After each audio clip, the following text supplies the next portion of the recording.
Hi everyone, I want to talk to you today about yoga mats. So I've owned a couple different yoga mats over the years, a couple different styles and qualities, and hopefully what I have experienced can be helpful to you in understanding the difference between a regular stretching mat and a yoga mat that you're going to want to use in a yoga class. The first thing is, when you show up to a yoga class, whether you're at a gym or a private studio, if you don't have your own yoga mat, don't be shy about asking the instructor or the front desk, where do I get a mat? Usually most gyms and studios will have something for you to borrow. If they don't, you might just be out of luck that day and you'll need to go get your own mat, but you want to make sure that you're getting a mat that is designed for a yoga class rather than a stretching mat. Stretching mats tend to be thick, shorter, and they aren't made to be sticky, which is one of the best qualities that a yoga mat can have. And so as you get moving through the class and you get a little sweaty, you're gonna have a hard time balancing on a really thick mat. I mean, it's gonna be nice and cushy, but to do standing poses in it is gonna be really difficult. It might also slide across the floor, slide out from underneath you, which can be really dangerous. And you'll notice that as you're in poses like downward facing dog, your hands are sliding out apart from you. There's just a lot of issues with a regular stretching mat. So you want to make sure that you're getting a yoga mat. And you'll notice that a yoga mat has a certain kind of texture and quality. This is my HuggerMugger mat that I've had for many, many years. I probably taught a good 8 years of yoga on this mat. And I think this mat cost me about $11 back in the day, a long time ago. And it is just a great basic mat.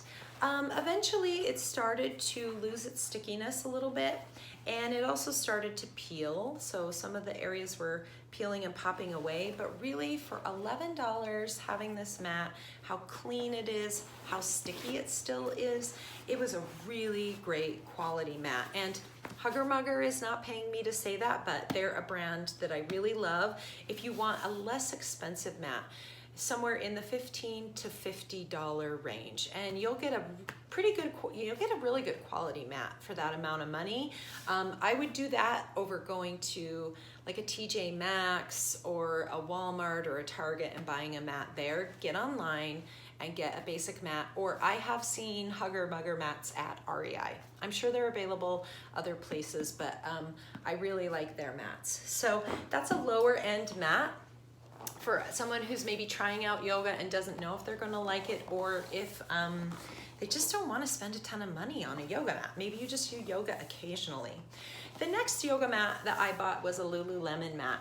This is a little bit thicker and it's rubber mat. So heavy, dense, really cushioning. Now when I say cushioning, I don't mean thick.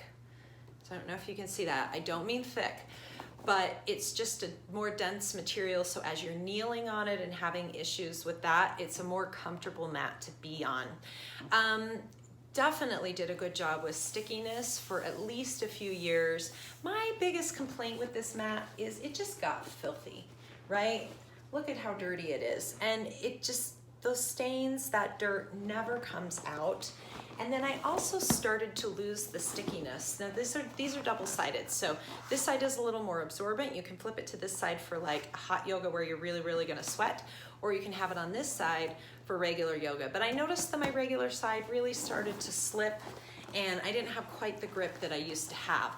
This mat was about $70 when I bought it, somewhere between 60 or 70.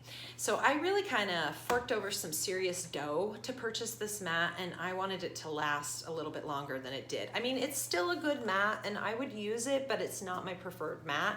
I think I used it for about 3 years before I started to just kind of get disappointed in the stickiness. And for $70, that's a lot of money to spend.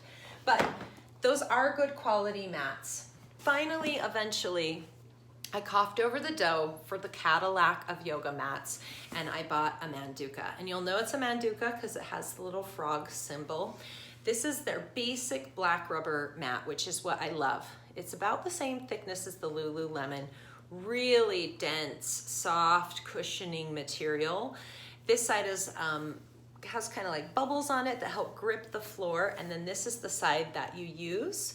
And this mat is amazing. It has completely changed my yoga practice.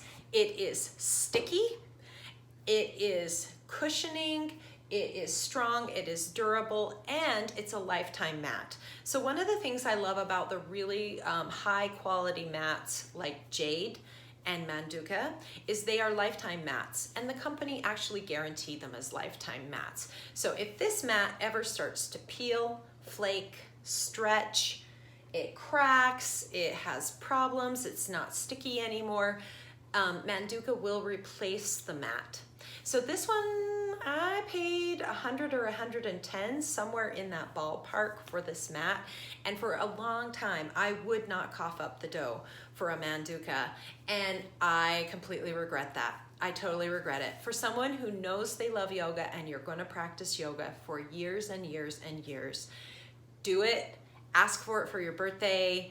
Beg, barter, steal, do what you gotta do. Get a lifetime mat. It will change your practice. I can't tell you how great it is to have confidence that you can get in poses where you know your hands are not going to slip out from underneath you. That's super important in like arm balances and poses like Wild Thing, where if your hand slips, you're going to fall and really get hurt. And to have that stickiness, sturdiness of this mat is just amazing. So Manduca is not paying me to say that. I'm not getting any kind of kickbacks or any kind of benefits by telling you this. I'm just telling you what I know. Now, I have friends who also have Jade mats, which is another lifetime high quality mat, and they really love them. One difference I do know between the Manduca and the Jade, the Manduca can be placed out in the sun, and the sun can be kind of like an antiseptic bleaching. So if you get real sweaty and real stinky and your mat starts to stink and you just can't get rid of that smell, your Manduca mat can be laid out in the sun and it'll help bleach out some of that smell and make it nice and clean for you again. But Jade, I've heard, cannot be, they will sun fade. It will actually like fade them, or maybe it eliminates the warranty. I'm not totally sure about that. But if you're interested, look into them. I do have friends though who have Jade and absolutely love them. So, okay, that's a little bit of information I know about yoga mats. I finally just told my spouse I wanted one for my birthday. I was like, that's all I want is a really good mat, and it was one of the best decisions I've ever made. And then since then, he started practicing yoga, and I said, try it on my mat, and he's like, what? Now he wants a Manduca. So it really, really will change your practice, and I hope this has been helpful for you. If you have more questions about yoga mats for me, go ahead and place them in the comments. I'll do my best to answer them. And thank you for learning with me. Namaste, yogis.